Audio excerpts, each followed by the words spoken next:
السلام علیکم ورحمۃ اللہ وبرکاتہ۔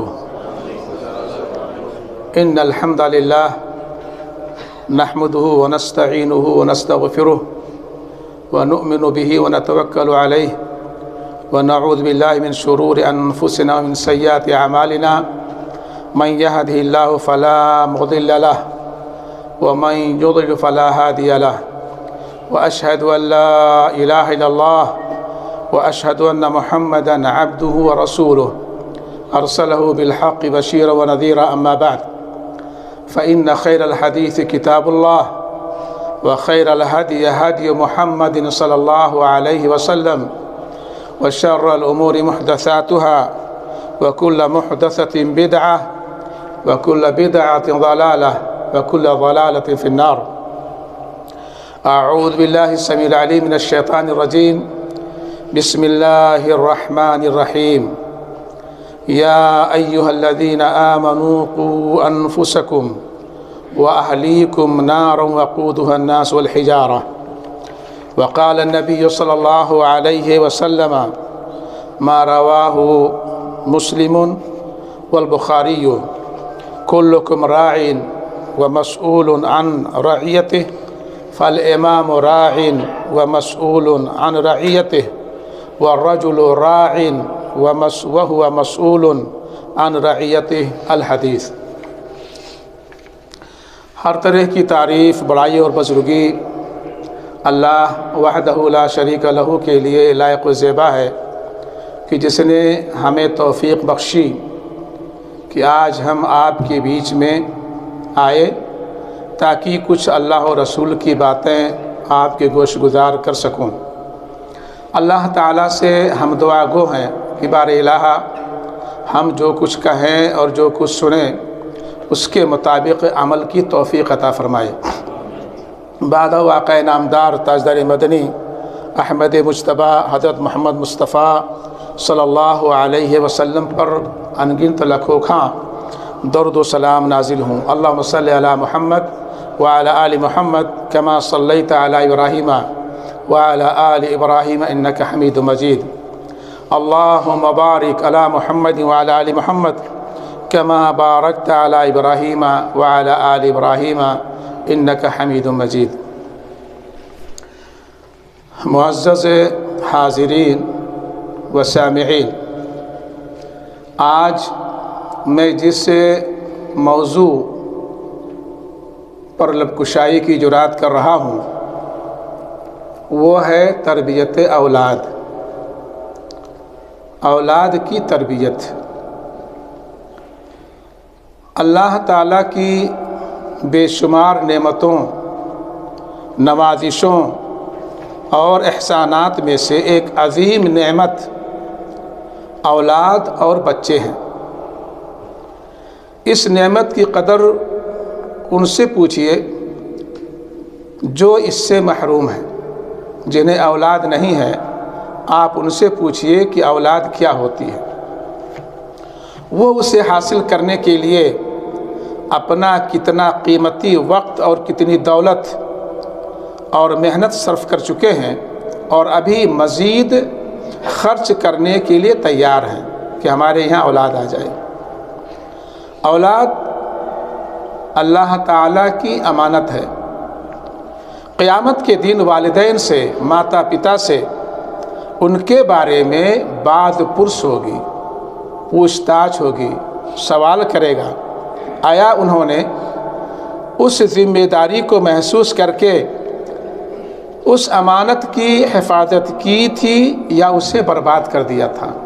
یہ سوالات ہم سے اور آپ سے جو صاحب اولاد ہیں کیے جائیں گے۔ یہی اولاد جو ہمارے لیے زینت ہیں، اگر دین اسلام پر ان کی تعلیم و تربیت نہ کی جائے اور انہیں اچھے اخلاق نہ سکھائے جائیں تو یہ رونق و جمال بننے کے بجائے دنیا اور آخرت میں وبال بن جاتے ہیں۔ رسول اکرم صلی اللہ علیہ وسلم نے ارشاد فرمایا، متفق علیہ روایت ہے کہ کلکم راعٍ ومسؤول عن رعیتہ فالامام راع وهو مسؤول عن رعیتہ والرجل راع وهو مسؤول عن رعیتہ۔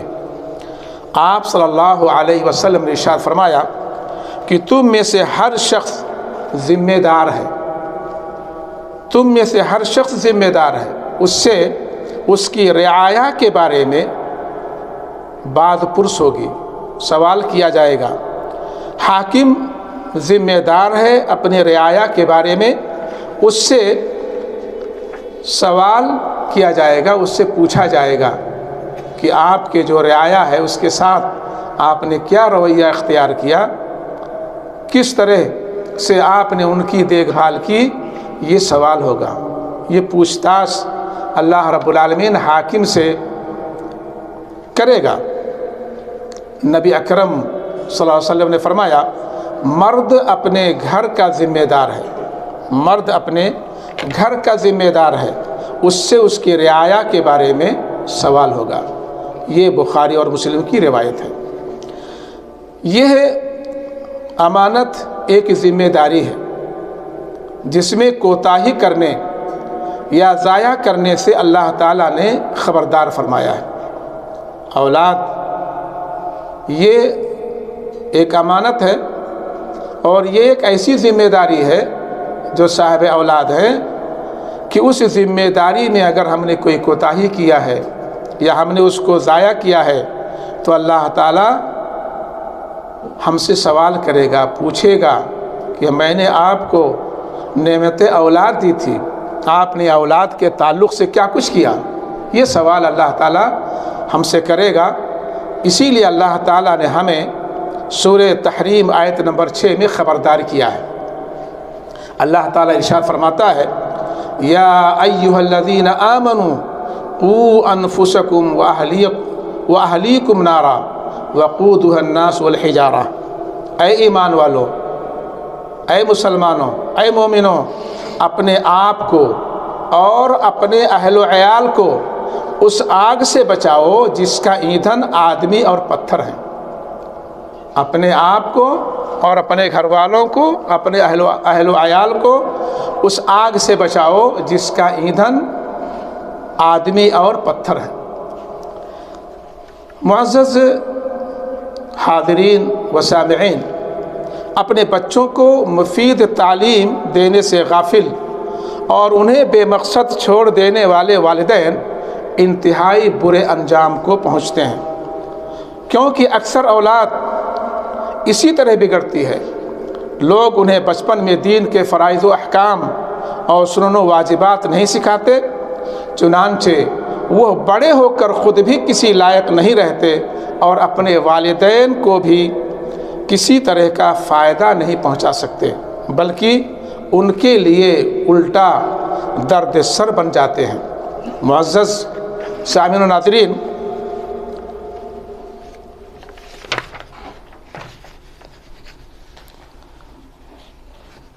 قابل مبارکباد ہیں اور لائق ستائش ہے وہ والدین جو اپنے قیمتی اوقات میں سے کچھ وقت اپنے بچوں کی تربیت پر صرف کرتے ہیں، اپنے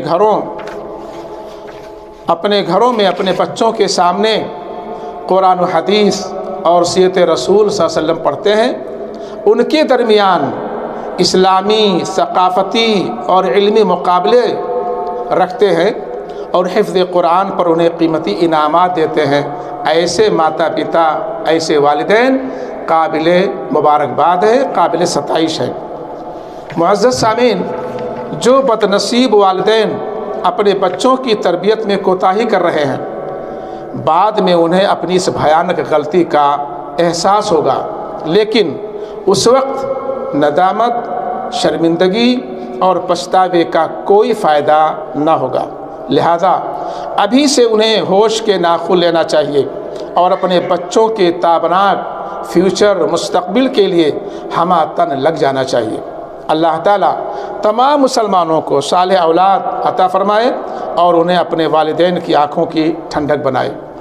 معزز سامعین و ناظرین، آج کے اس درس میں ہم انشاءاللہ تعالیٰ چند ایسے بنیادی اصول آپ کے گوش گزار کریں گے کہ اگر آپ ان اصول پر عمل پیرا ہو گئے تو ایسی صورت میں آپ نے اپنی اولاد کی تربیت گویا کہ ادا کر دی، تربیت آپ نے اچھی طرح سے کر لی۔ وہ اصول کیا ہیں؟ نمبر 1، اولاد کی تربیت کے لیے والدین کو مل کر ایک متفقہ منصوبہ اور متحدہ لاہ عمل تیار کرنا چاہیے۔ ماں اور باپ دونوں کو مل کر کے اپنی اولاد کی تربیت کے لیے ایک منصوبہ، ایک پلاننگ اور ایک لاہ عمل بنانا چاہیے کہ ہمیں اپنے اولاد کے ساتھ ایسے ایسے یہ کام کرنا ہے۔ ان میں سے کسی ایک کو بچوں کے سامنے کوئی ایسی حرکت نہیں کرنی چاہیے جس سے بچہ کو یہ احساس ہو کہ ماں باپ میں باہم اختلاف ہے۔ آج یہی معاملہ ہے کہ باپ کسی بچے کو کچھ کہہ رہا ہوتا ہے، ماں اس کے خلاف ہو جاتی ہے، یا ماں کچھ کہتی ہے، ڈانٹ ڈپٹ کرتی ہے، سرزنش کرتی ہے، تو باپ اس کے خلاف جاتا ہے کہ ایسا تم نے کیوں کیا۔ تو یہ احساس اپنی اولاد کو نہیں دلانی چاہیے کہ ہم دونوں کے درمیان کوئی اختلاف ہے۔ مثلا جس وقت باپ بچوں کو سزا دے رہا ہو یا ان کو تنبیہ کر رہا ہو، اس وقت ماں بچوں کے سامنے اس پر اعتراض نہ کرے۔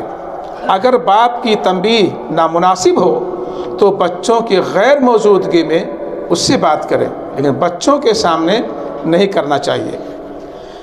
نمبر 2، دوسرا اصول، اولاد کی تربیت میں سب سے اہم اور قابل لحاظ چیز ان کے دلوں میں اللہ کی عبادت و بندگی کا شعور پیدا کرنا ہے۔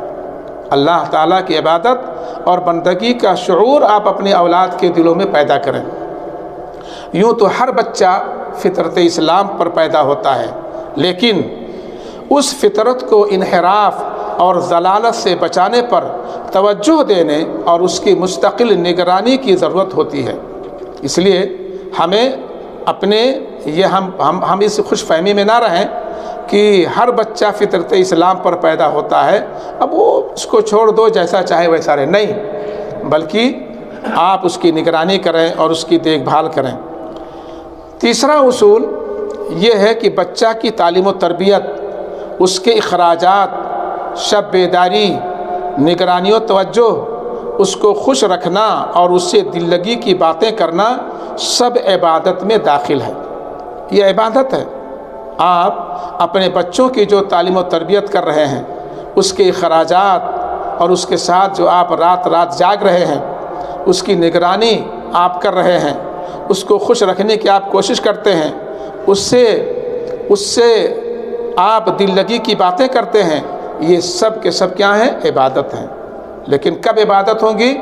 بشرط یہ کہ آدمی ان سب پر اللہ سے اجر و ثواب کی امید اور نیت رکھے۔ آپ یہ سارے جو کام کریں، آپ اس مقصد کے تحت کریں کہ یہ عبادت ہے اور اللہ تعالی ہمیں اس کا اجر دے گا، ثواب دے گا۔ اولاد پر خرچ کرنا تو نہایت ہی باعث اجر ہے۔ اپنی اولاد پر خرچ کرنا بہت ہی زیادہ اجر و ثواب کا کام ہے۔ ایک حدیث پاک ہے، متفق علیہ ہے، بخاری اور مسلم میں یہ حدیث موجود ہے کہ اللہ کے نبی صلی اللہ علیہ وسلم نے فرمایا کہ آدمی اپنے اہل و عیال پر اجر و ثواب کی نیت سے جو کچھ خرچ کرتا ہے وہ اس کے لیے صدقہ ہے، صدقے کا ثواب اس کو ملتا ہے۔ یہ نہیں کہ آپ اپنے اہل و عیال کو صدقہ کھلا رہے ہیں، نہیں، بلکہ صدقے کا ثواب ملتا ہے۔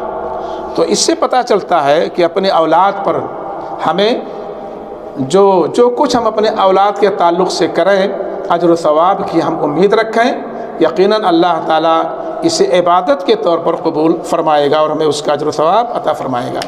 اسی طرح ہمارے نبی جناب محمد رسول اللہ صلی اللہ علیہ وسلم نے ارشاد فرمایا، 1 دینار تم نے اللہ کی راہ میں خرچ کیا اور 1 دینار تم نے غلام آزاد کرنے میں خرچ کیا اور 1 دینار تم نے مسکین پر صدقہ کیا، 1 دینار تم نے اپنے بیوی بچے پر خرچ کیا، اس میں سب سے زیادہ ثواب اس دینار کا ہے جو تم نے اپنے بیوی بچوں پر خرچ کیا۔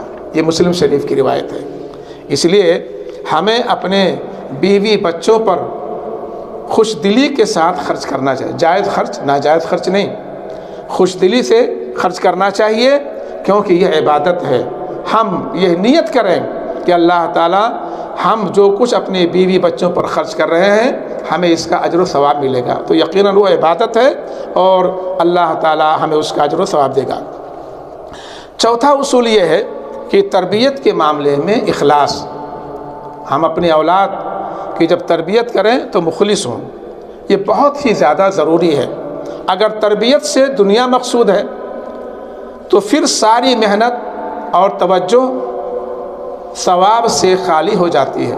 آپ کتنی ہی محنت کریں، کتنا ہی آپ توجہ دیں اپنے اولاد کی تربیت پر، اگر آپ مخلص نہیں ہیں تو پھر اس کا کوئی فائدہ اللہ تعالیٰ کے یہاں ملنے والا نہیں ہے۔ یہ سچ ہے کہ کچھ لوگ اپنے بچوں کی تعلیم و تربیت پر بھرپور توجہ دیتے ہیں، لیکن ان کا مقصد ڈگریوں، عہدوں کا حصول ہوتا ہے کہ ہمارا بیٹا، ہماری بیٹی اونچی سے اونچی ڈگری حاصل کر لے، اونچا سے اونچا عہدہ حاصل کر لے۔ یہ مقصد نہیں ہوتا ہے کہ یہ دین کا کام کرے گا، مسلمانوں کی خدمت کرے گا، انسانیت کی خدمت کرے گا تو اللہ تعالیٰ سے ہمیں اس کا اجر و ثواب ملے گا، یہ نہیں، بلکہ مقصد یہ ہوتا ہے کہ اونچی سے اونچی ڈگریاں حاصل کر لے اور اچھا سے اچھا عہدہ اور منصب حاصل کر لے۔ اگر یہ ہے تو پھر کوئی فائدہ ہمیں اللہ تعالیٰ کے یہاں ملنے والا نہیں ہے۔ بے شک اچھی تعلیم سے ان کو یہ چیزیں حاصل ہو جاتی ہیں، لیکن یہ ثانوی چیز ہے۔ اصل تو اللہ تعالیٰ کی رضا اور اس کی خوشنودی ہے۔ اس نیت کے ساتھ ہمیں اپنی اولاد کی تربیت کرنی چاہیے اور ان کو پڑھانا اور لکھانا چاہیے کہ اللہ تعالیٰ اس سے خوش ہوگا اور راضی ہوگا، ہمیں اس کا اجر و ثواب دے گا، تو پھر وہ عبادت ہے اور پھر آپ اللہ تعالیٰ کے یہاں محبوب بندوں میں شمار کیے جائیں گے۔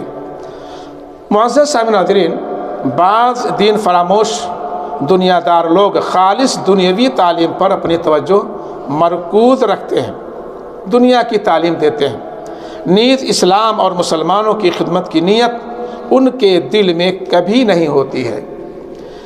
اس کے برخلاف ایک دیندار انسان ڈاکٹری کی ڈگری بھی حاصل کرنے کی اگر کوشش کرتا ہے تو اس کی نیت یہ ہوتی ہے کہ وہ مسلمانوں کا علاج کرے گا۔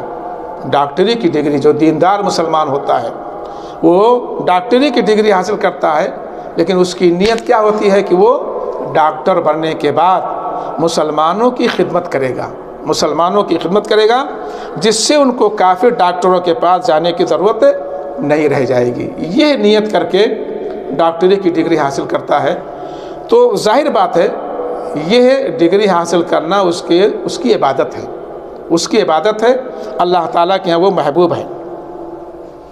ظاہر ہے کہ ان دونوں کی نیتوں کے فرق کے اعتبار سے دونوں کے ثواب میں بھی فرق ہوگا۔ معزز سامعین، اسی طرح بعض والدین نے اپنے ماں باپ کے ساتھ حسن سلوک صرف اس نیت سے کرتے ہیں، بعض لوگ اپنے ماں باپ کے ساتھ حسن سلوک اس نیت سے کرتے ہیں کہ ان کے چھوٹے بچے ان کو دیکھیں، پھر ان کے بڑھاپے میں اسی طرح ان کے کام آئیں اور ان کی خدمت کریں۔ اس سے دنیا کی محبت ظاہر ہوتی ہے۔ دنیا، گویا کہ آپ دنیا چاہتے ہیں، اللہ کو راضی اور خوش کرنا نہیں چاہتے ہیں۔ آپ اپنے ماں باپ کی خدمت کریں تو یہ آپ کے دل میں یہ بات ہونی چاہیے کہ اللہ نے ہمیں حکم دیا ہے کہ اپنے ماتا پتا، اپنے والدین کے ساتھ اچھا سلوک کریں۔ یہ نیت ہونی اگر آپ کی نیت ہے تو پھر آپ اس کا فائدہ اللہ تعالیٰ کے حاصل کریں گے۔ اگر یہ نیت نہیں ہے، آپ کی نیت یہ ہے کہ میں اپنے ماتا پتا کے ساتھ، اپنے ماں باپ کے ساتھ، اپنے والدین کے ساتھ اچھا سلوک کروں گا تو ہماری اولاد ہمارے ساتھ اچھا سلوک کرے گی، تو یہ گویا کہ آپ دنیا چاہ رہے ہیں، اللہ کو راضی اور خوش کرنا آپ نہیں چاہتے ہیں۔ اس کا کوئی فائدہ آپ کو اللہ کے حاصل نہیں ہوگا۔ تو مخلص ہونا چاہیے بندے کو۔ در حقیقت مومن اپنے والدین کے ساتھ نہایت اخلاص کے ساتھ اللہ کے حکم کے اطاعت سمجھ کر اور ثواب کی لالچ میں حسن سلوک کرتا ہے۔ دنیاوی اور نفسانی اغراض اور مقاصد اس کے مد نظر نہیں ہوتے ہیں۔ معزز صاحب ناظرین، تعلیم و تربیت، نان و نفقہ، ہنسانا، کھلانا اور بچوں کو خوش رکھنا، ہر ایک معاملہ اگر اخلاص کے ساتھ ہے تو انشاءاللہ اجر و ثواب ضرور حاصل ہوگا، لیکن اخلاص کے بغیر کسی قسم کے اجر کی توقع رکھنا فضول ہے۔ معلوم یہ ہوا کہ تربیت اولاد میں اخلاص بہت زیادہ ضروری ہے، آپ کو مخلص ہونا چاہیے۔ پانچواں اصول یہ ہے کہ اپنی محنت اور کاوش اور عملی جد و جہد کے ساتھ رب کریم سے دعائیں بھی کرنا چاہیے۔ آپ اپنی اولاد کی تربیت کر رہے ہیں تاکہ آپ کی اولاد نیک بنے، صالح بنے، دین دنیا میں کامیاب رہے، تو پھر صرف محنت اور مشقت اس کے تئیں یہ کافی نہیں ہے، بلکہ آپ دعا بھی کریں کہ اللہ تعالی ہماری اولاد کی تو حفاظت فرمائے اور اللہ رب العالمین انہیں نیک اور صالح بنائے۔ یہ دعائیں بھی کرتے رہیں۔ کیونکہ انبیاء کرام کی یہ سنت رہی ہے۔ تمام انبیاء کرام اس طرح سے اپنی اولاد کے لیے محنت اور کوشش کرنے کے باوجود کے ساتھ ساتھ وہ دعائیں بھی کرتے تھے، جیسا کہ قرآن مجید میں ابراہیم علیہ السلام کی یہ دعا مذکور ہے کہ انہوں نے اپنی اولاد کے لیے شرک سے حفاظت کی دعا فرمائی۔ چنانچہ اللہ تعالیٰ نے اس کو نقل کیا سورہ ابراہیم آیت نمبر 35 میں، وَإِذْ قَالَ إِبْرَاهِيمُ رَبِّ اجْعَلْ هَٰذَا الْبَلَدَ آمِنًا وَاجْنُبْنِي وَبَنِيَّ أَن نَّعْبُدَ الْأَصْنَامَ۔ اور یاد کرو جب ابراہیم علیہ السلام نے دعا کی تھی، اے میرے رب، اے میرے پروردگار، اے میرے پالنہار، اس شہر یعنی مکہ کو پرامن بنا دے اور مجھے اور میری اولاد کو بھی اس بات سے بچائے رکھنا کہ ہم بتوں کی عبادت کریں۔ تو دعا بھی کرنا چاہیے۔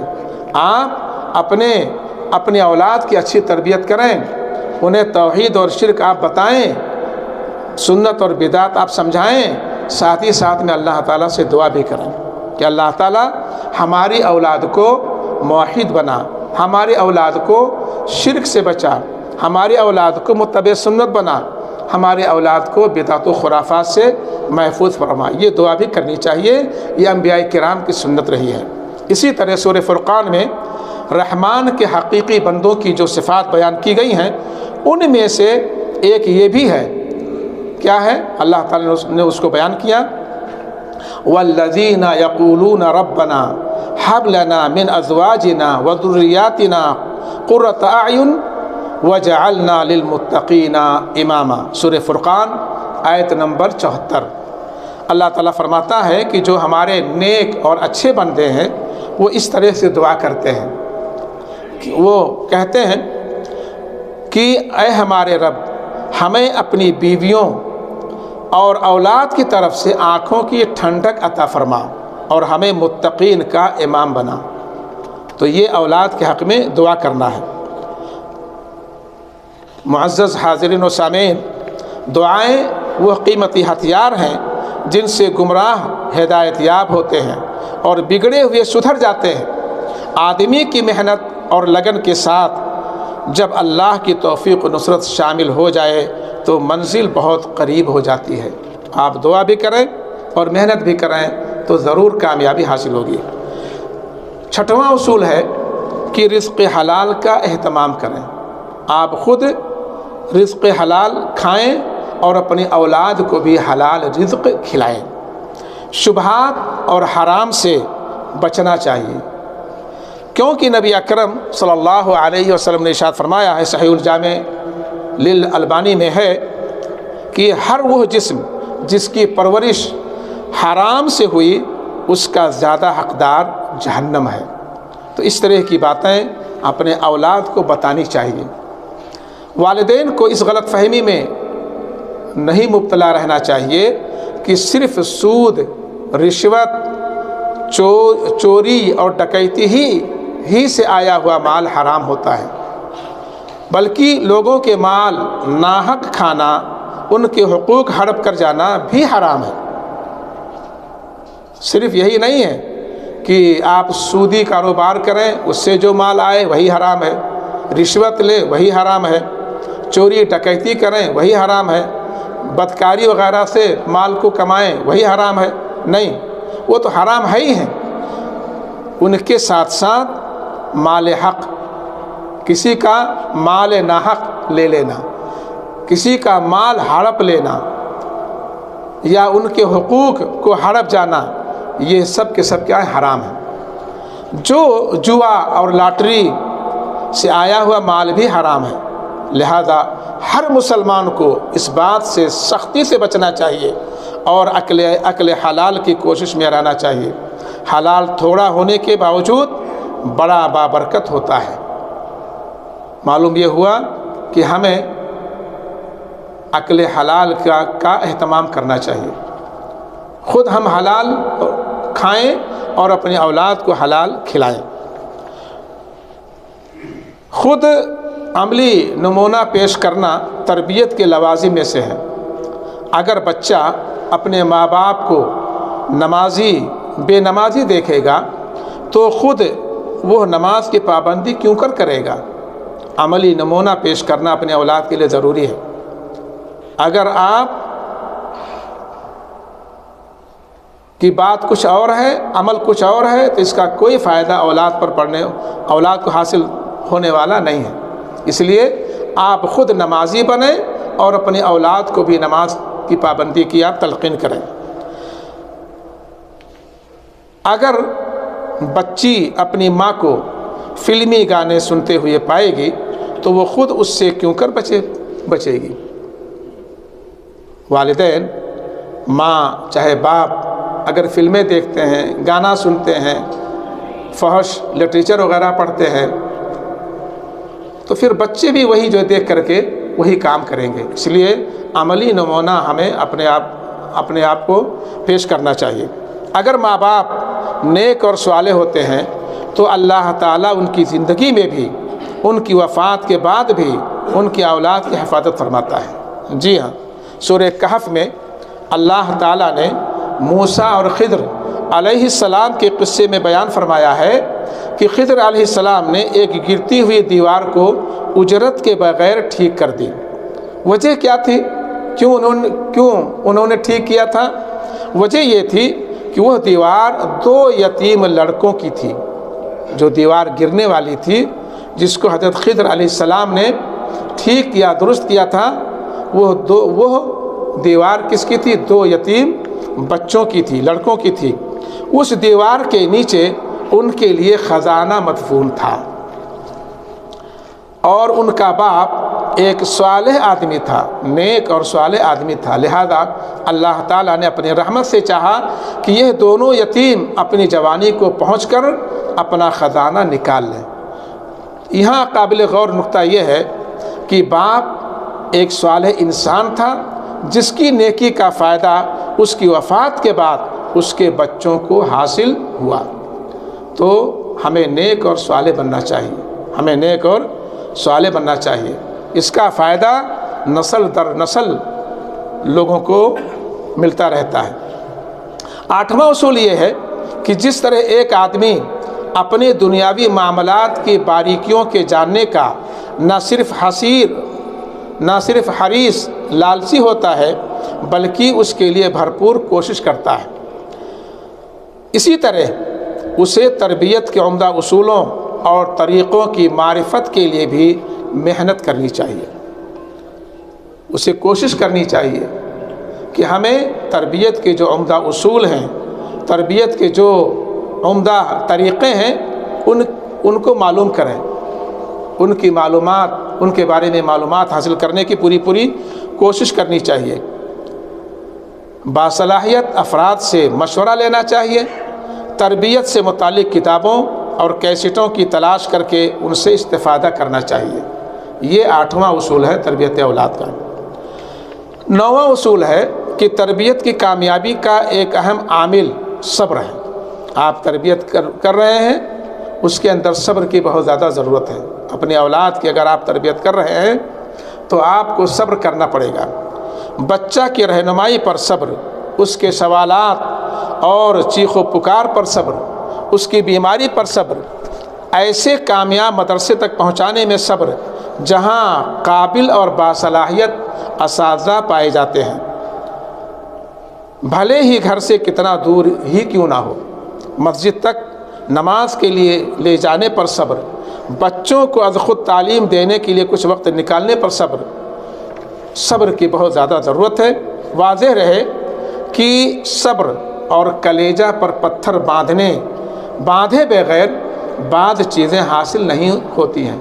بعض ماؤں کو دیکھا گیا ہے کہ اگر کہیں اچھی تعلیم گھر سے دور کہیں کسی جگہ پر ہوتی ہے تو وہاں پر نہیں بھیجتی ہیں، اپنی اولاد کو وہاں پر نہیں بھیجتی ہیں، محبت کی وجہ سے کہ ہمارا بیٹا وہاں پر جائے گا وہ کیسا رہے گا، پتہ نہیں کھانے کو اس کو ملے گا کہ نہیں ملے گا، لوگ اس کے ساتھ ہی کیسے رہیں گے، دنیا بھر کا ٹینشن اپنے سر پہ لے کر کے اور ان کو اسے اچھی جگہ پر بھیجنے سے گریز کرتے ہیں۔ ایسا نہیں ہونا چاہیے۔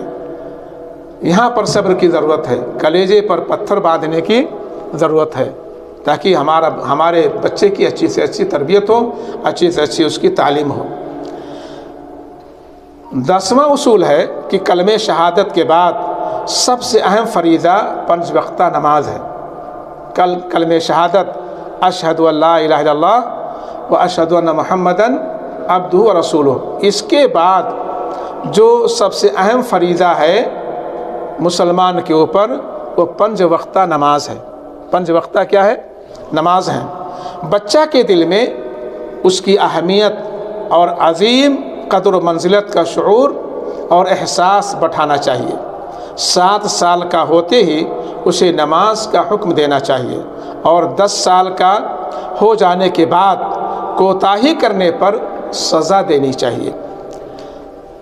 جیسا کہ حدیث پاک میں موجود ہے کہ اس عمر میں بچہ ماں باپ کے ساتھ مسجد جاتے ہوئے بہت خوش ہوتا ہے۔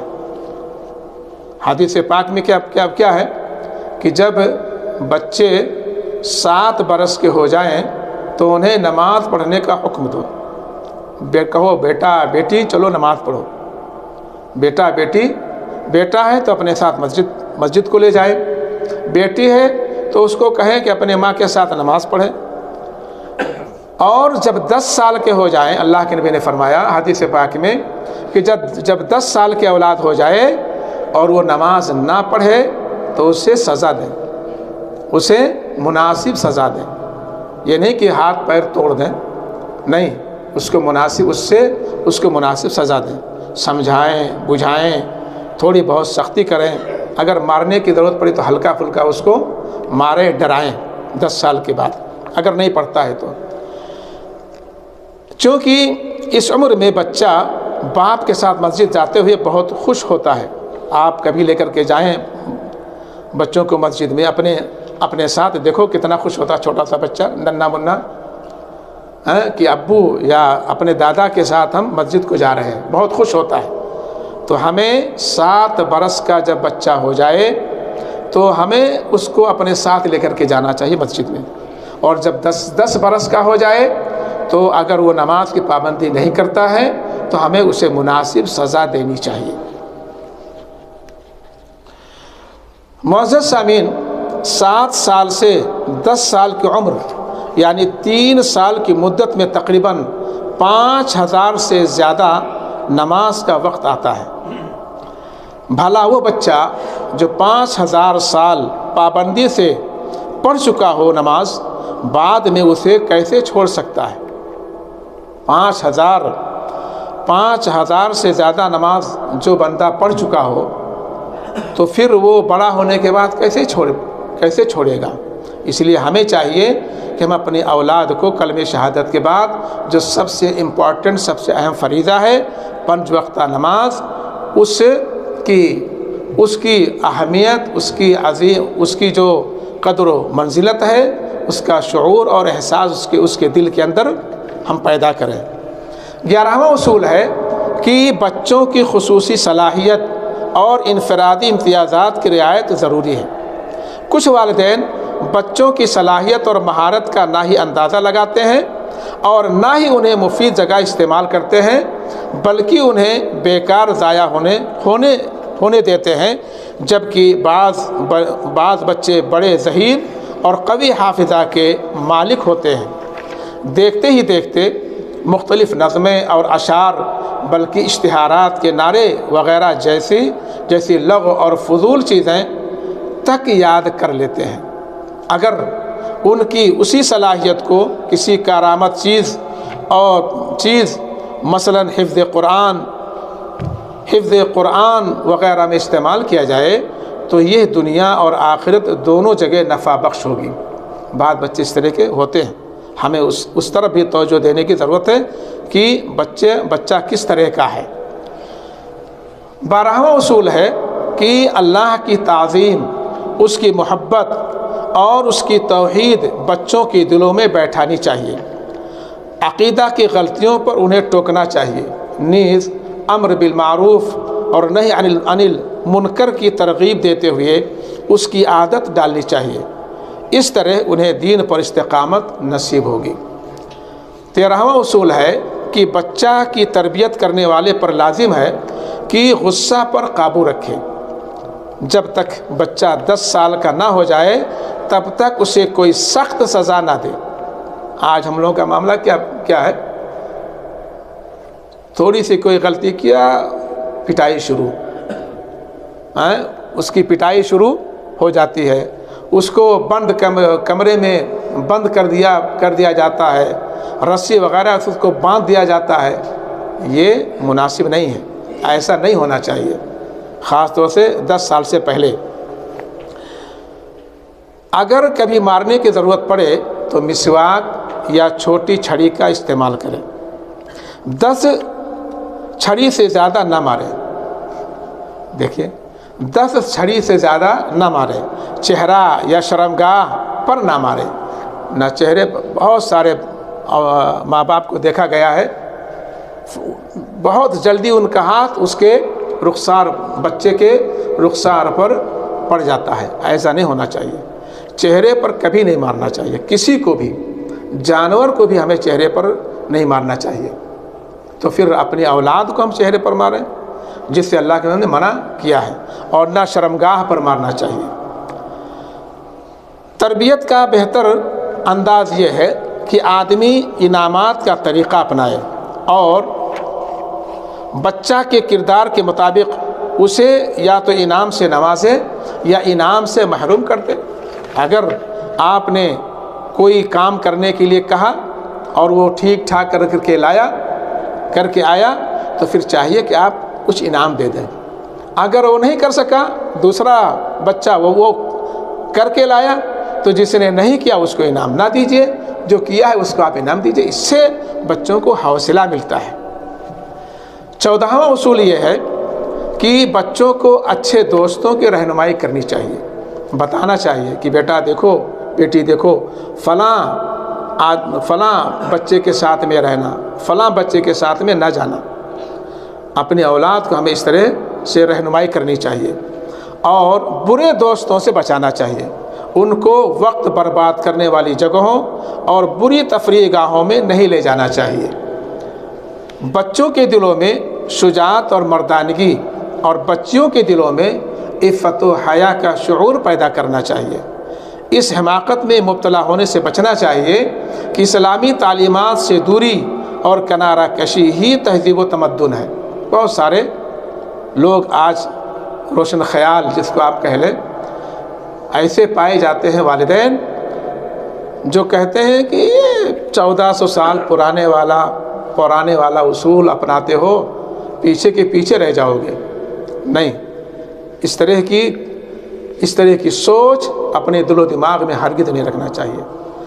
اگر ہم اپنی اولاد کو یا کسی کو بھی کامیاب بنانا چاہتے ہیں تو اپنے اسلام کے جو اصول ہیں، اسلام کی جو تعلیمات ہیں، جو ہدایات ہیں، ان پر عمل پیرا ہونا پڑے گا۔ اگر آپ اپنے اسلامی تعلیمات اور اس کے اصول پر عمل پیرا ہوئے تو دنیا میں بھی کامیابی اور آخرت میں بھی کامیابی حاصل ہوگی۔ ہمیشہ اس بات کا خیال رہے کہ آدمی کی پشت سے پیدا ہونے والی اولاد اس کی پیٹھ سے جنم لینے والا کوئی بچہ اپنے قول و کردار کے ذریعہ اللہ اور اس کے دین سے جنگ کرنے والا ہرگز نہ ہونے پائے۔ یہ فکر ہر والدین ماتا پتا کو ہونی چاہیے۔ اللہ تعالیٰ سے دعا ہے کہ بار الہ ہمیں توفیق عطا فرمائے کہ ہم اپنی اولاد کی کما حقہ تربیت کر سکیں۔ اللہ تعالیٰ ہمیں نیک اور صالح بنائے، ہمارے اولاد کو نیک اور صالح بنائے، ہر برے کام اور ہر غلط کام سے بچائے، دنیا اور آخرت میں کامیاب کرے۔ صلی اللہ علیہ خیر خلقہ وآلہ وصحبہ اجمعین برحمتک یا ارحم الراحمین۔ والسلام علیکم ورحمۃ اللہ وبرکاتہ۔